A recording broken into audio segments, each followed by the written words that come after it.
Torniamo in Ucraina, al TG1 parla la deputata della Rada Lesia Vasilenko, tra le prime a denunciare le violenze sessuali da parte dei soldati russi. L'ha intervistata per la Dipoppa. Il mondo intero ha visto quello che i soldati russi hanno fatto a Bucha e in altri luoghi. È un punto di non ritorno per questa guerra. Questa guerra è un genocidio degli ucraini pianificato da Putin. Quello che stiamo cominciando a vedere è solo una parte delle atrocità. Sono crimini di guerra. Quando lo stupro è usato come arma di guerra, ogni traccia di umanità è perduta. La Russia però continua a negare questi crimini.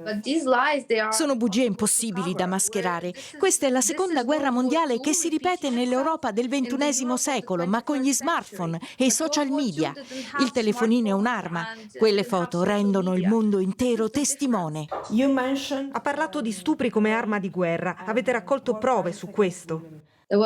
Sono stati ritrovati i corpi denudati e semicarbonizzati di 5 donne con chiari segni di abusi sessuali. Abbiamo madri che hanno visto le loro figlie violentate sotto i loro occhi.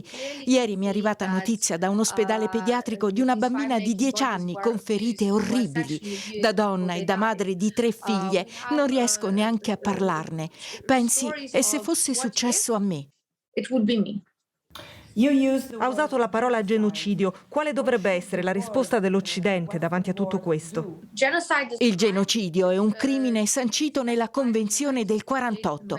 Qui ci sono tutte le caratteristiche. Le persone vengono uccise solo perché sono ucraine. Ci sono campi di detenzione dove vengono torturati membri della resistenza. La comunità internazionale deve agire subito. Non basta più condannare a parole. Ed ora spostiamoci nell'Ucraina centrale, la città di Uman è da sempre...